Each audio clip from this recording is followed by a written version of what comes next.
Salaamaaleykum waa Sénégal, salaamaaleykum chers abonnés yéen ñi nga xam ne da ngeen tàmm di suivre l'émission Objectif Podcast. Alors, comme convenu, la fois passée, on l'avait annoncé pour la découverte de Profimature à travers des questionnaires yi nga xam ne nit ñi bëggoon nañ ko découvrir en ma personne. Alors, me voici, je suis présent pour répondre pratiquement à toutes vos questions que vous allez m'énumérer. Donc, l'équipe, je pense que ne préparé woon nañ ay questionnaires.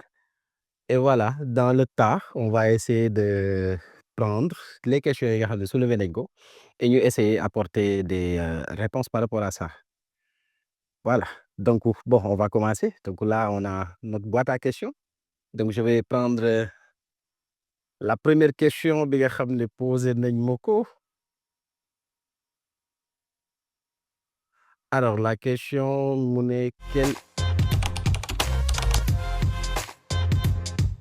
li nit ñi xamul mooy damaa gaaw a jooy.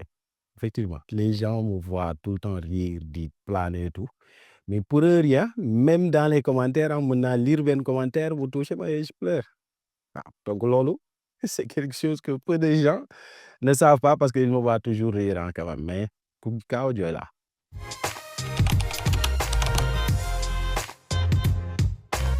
Donc l'objectif c'est en quelque sorte permettre ñi nga xam ne ñoom ñoo nekk dans la corporation ñu xam ne effectivement on n'a pas besoin voilà d'être toujours renfrogné pour apprendre non mais objectif bi c'est de changer un peu la mentalité ñu xam ne y a une nouvelle donne, il y a une nouvelle approche pédagogique qui demande à ce qu'on essaie au moins d'être très proche des élèves pour que njàng bi bañ a nekkati loo xam ne voilà xale yi dañuy sentir ne dañuy dem école par obligation mais ñu dem école par passion.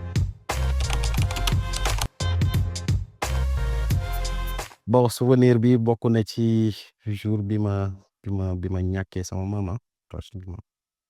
je peux dire bon loolu moom nekk na lu ma metti parce que pratiquement moom laa xam moo ma yar et puis c'était pas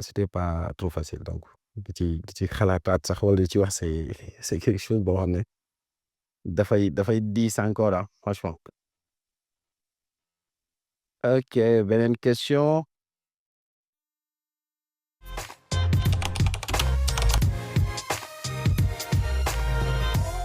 Oui, c'est vrai. Souvent,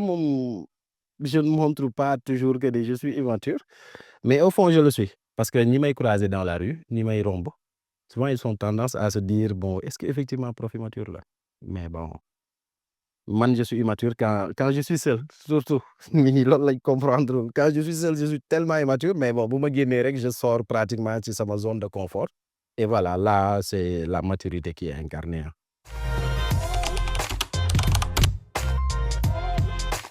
Oui, je dirais une personne très très très influente si sama vie. Pratiquement su ma demee ba nekk cette personne là tey joué na ci parce qu'il a eu à m'encourager, il a eu à me donner une leçon de la vie bi tax après je me suis dit non du ma bàyyi damay continuer et je vais atteindre le sommet. Ouais, professeur immature ça vient d'un ami boo xam ne moo ma su gën a sonal ci àdduna. Parce que jour bi may njëkk a def vidéo en fait dama ñëw wàcc comme j'ai tendance à le faire ma nekk di défoulé wu di planer ci biir kër gi et il m'a dit non booy yow vrai prof immature nga quoi vrai professeur immature nga yow dinaa la dugal ci TikTok bi et c'est là où est parti le nom te première vidéo yi aussi foofu la jógee. C'est le fait de savoir faire la part des choses et beaucoup de Sénégalais ne comprennent pas ça en fait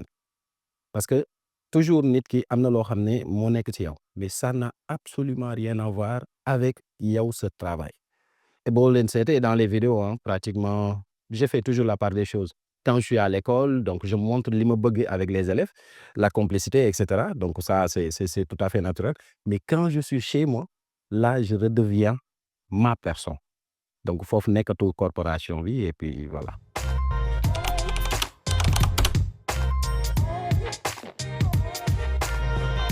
J'ai fait beaucoup d'actions et je pense que même sax actuellement maa ngi si nekkaat avec cette fameuse cagnotte. Alors donc c'est que bon en fait man j'aime trop les enfants parce que particulièrement c'est vrai que bari na ci ñu gis ne c'était avec les filles mais bon muy góor muy jigéen parce que même avec dotation yi ñuy def en lunettes yi ñuy def et cetera donc voilà il faut que ñu siy jàpp mais aussi les filles restent effectivement une touche vulnérable boo xam ne am na yu ci bari dañ koy soxla et man je reste sensible par rapport à ça.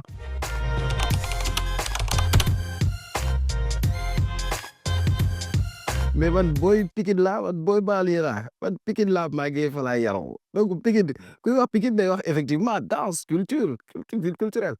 donc ba may nekk Pikine dama naan def comme tout le monde ah c'est que loolu la nit ñi xam dañuy jàpp ne peut-être jàngalekat nga rek amoo vécu ñun on a été des jeunes dañ daan dem di seetaan ay simb ay sabar ay toutes ces choses là dañ ko doon seetaan donc effectivement te comme que Pikine moom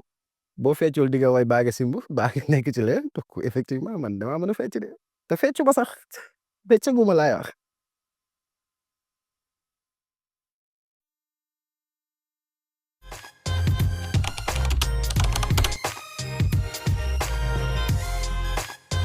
man suñu waa kër est-ce que miisuñu ma miis nañ ma de mais nag ki ma mënta muñ moom ba tey sama yaay la sama yaay moom man mënumaa miis quoi à chaque fois may décoder dañ koy gis day toj mais ñoom miis nañ ma parce que man j'ai l'habitude de déconner partout ah muy à la maison muy à l'école muy dans la rue et tout c'est juste naturel quoi.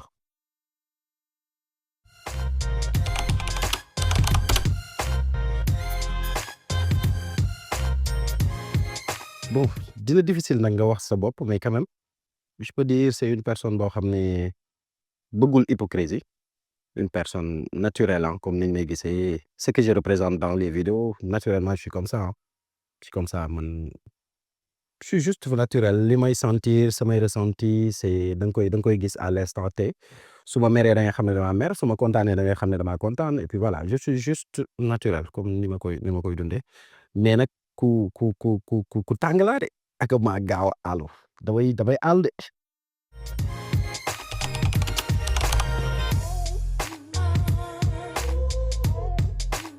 Je dirais même que c'est à travers la transmission de messages parce que ce nom est utilisé au sens péjoratif pour ceux qui le comprennent parce que un professeur quoi qu'on puisse dire n'est jamais immature mais tey il fallait embrasser ce concept pour effectivement attirer les gens vers fi nga xam ne moom la ñu bëgg mooy la conscientisation et bon c'était tout au début il fallait que je capte les personnes à vouloir me suivre et maintenant les orienter vers li nga xam ne moom mooy le sens de la responsabilité la citoyenneté l'entraide et aussi surtout aider les enfants mais il me fallait sortir effectivement du naturel parce que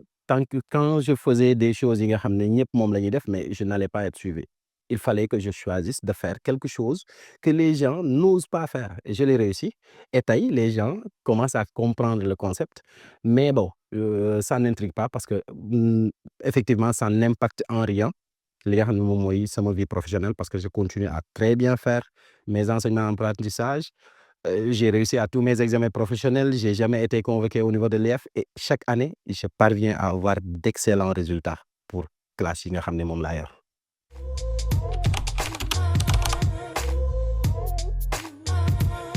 bon pour école bi ma nekk je dirais mes collègues franchement ils m'apprécient et comme je le dis même le chef d'établissement il m'apprécie beaucoup parce que yàgg nañ nekk ensemble c'est comme une famille et bon c'était pratiquement ba may doog commencer les vidéos sax bokk nañ si ñi ma mës a encourager donc j'ai jamais eu de problème ni de divergence ak ñoom par rapport ak les contenus que je propose parce que ñoom xam nañ ma et ils comprennent que j'ai toujours été comme ça en fait man lii TikTok peut-être ça fait juste 1 an 2 ans que les gens me voient mais man j'ai été ak ñoom pendant des années et des années te ni ma mel nii noonu laa mës a mel à l'école donc ñoom franchement ils n'ont pas de problème par rapport à ça.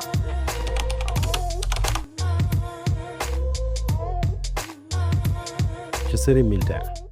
homme de tenue homme de tenue man ñaar yooyu laa mës a opté soit jàngale soit defi armée et bi may réussir sax concours enseignement bi dama déposé waale woon pour dem armée et voilà finalement concours enseignement bi génn après mujjuma yeggale mais su ma nekkul woon jàngalekat foog ma nekk ci tali bi nii di këccët gaay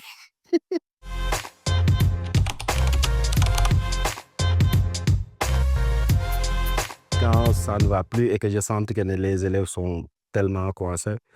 damay déconner parfois mën naa leen ruube wala ma mbalak wala ma def quelque chose boo xam ne tey ñëppay ree pour revenir ensuite ñu doog a continuer parce que voilà quoi il faut donner souvent des moments de détente aux élèves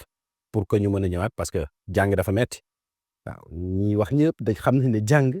c'est pas chose facile en fait dafa metti concentration bi xale yi di concentré il faut que souvent que nga may leen possibilité ñu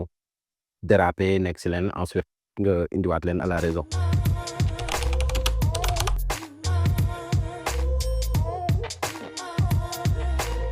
Les batailles wow moom kañ bataille de la vie surtout pour réussir c'était pas facile parce que non métti woon na nag métti woon na surtout quand j'étais jeune il fallait coûte que coûte ma génn ci galère bi parce que man mosuma bëgg di ñaan mosuma bëgg di demander donc il fallait que je me livre à véritablement une bataille boo xam ne c'est déjà avec ma propre personne mais aussi bataille de la vie pour réussir et machallah sant yàlla même si on n'a pas encore atteint sunu objectif principal mais quand même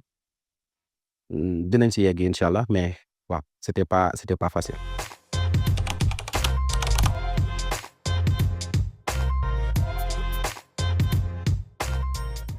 Il y a eu un moment où j'ai voulu véritablement tout arrêter tout parce que en fait je ne supportais plus le fait d'être incompris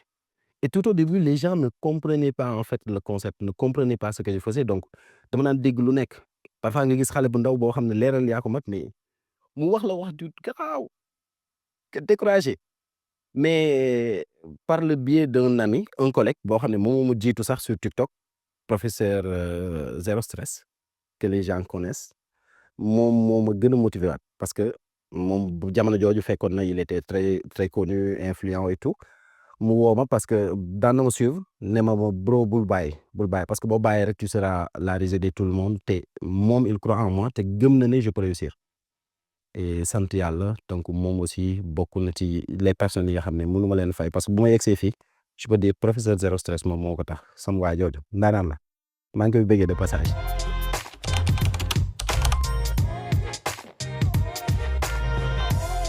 Bon soo ethnie man métis laa nag métis parce que mon papa il est tukulóor ma maman elle est séeréer donc métissage boobu laa boole moo tax ñu ma neex ruube bu ma neexee ruube séeréer yi bu ma neexee ruube tukulóor yi parce que voilà mais métissage boobu laa bokk donc xaw ma nag mais j'adore les séeréer j'adore.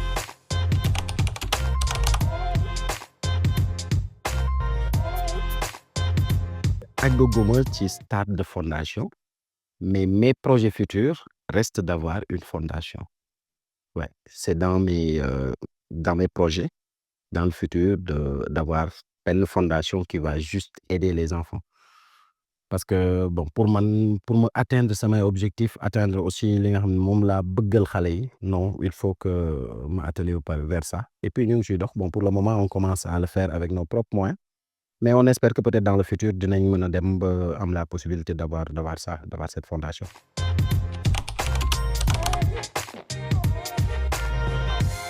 Retour bi ma gën a surprendre bokk na ci un gars c'est un certain monsieur Sow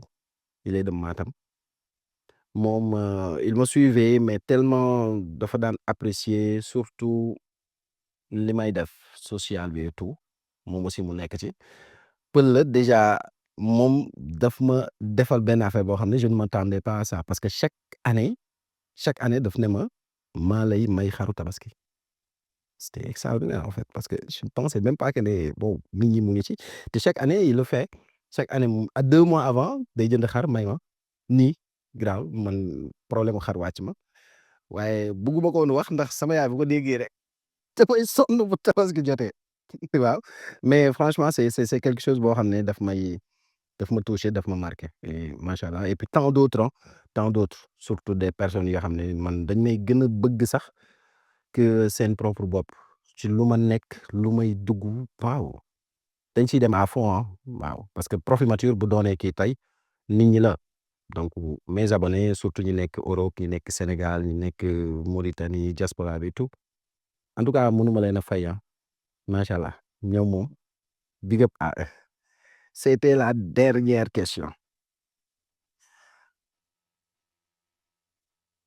waaw bon j'espère que on a été fidèle par rapport ak les questions yi nga xam ne posé nañu ko di leen joxaat rendez-vous surtout avant ñuy dem par rapport ak cette cagnotte scolaire bi nga xam ne dañ ko teg parce que nit ñi xam ne l'objectif c'est d'aider plus de 2000 enfants à travers des kits scolaires yu ñu leen di may et la cagnotte est ouverte comme ni ngeen ko gisee joxe woon nañ leen numéro qui était pour bëgg see bokk mën nga envoyer par Wave wala Orange Money pour jënd carte bi muy 78 160 17 17 78 160 17 17 de képp koo xam ne bëgg na participer ci loolu et puis ñu informer nit ñi pratiquement ça fait juste 2 jours mais on est à 391 160 francs je pense. ci li nga xam ne moom mooy li nit ñi di dugal et ça continue parce que l'objectif c'est d'atteindre li nga xam ne moom mooy nombre de kits yi ñu bëgg 2000 et aussi des gens yi nga xam ne ba tey ñu ngi ciy jàpp notamment à Thiès y a un libraire moo ubbi baal bi du nom de monsieur Sylla qui nous a offert 10 kits ñu koy remercier aussi de passage et di demander aussi ñeneen ñi ñu def loolu képp koo xam ne peut-être yaa ngi ci ONG comme ni ñu ko waxoon ngay une personne influente ngay nekk koo xam ne tey voilà bëgg nga nouer des partenariats wala nga bëgg ñoo sponsoriser par rapport à l'activité à l'événement en tout cas nous tendons la main à tout le monde di ci woo ñëpp parce que du loo xam ne c'est pour Profimature mais c'est pour les enfants de notre Sénégal ñi nga xam ne ñoom ñooy l'avenir de demain donc nous exercerons tout le monde que ñu mën see jàpp et puis voilà fekk si ñu si li nga xam ne moom mooy sunu concept muy aider les enfants ak aussi l'autre credo pédagogique bi nga xam ne dama koy tàmm di ko wax rire c'est bien réussir c'est mieux mais réussir en riant c'est encore mieux donc gars yi on vous donne rendez-vous dans d'autres émissions sur Objectif Podcast avec Prof Immature. Dégg les gars.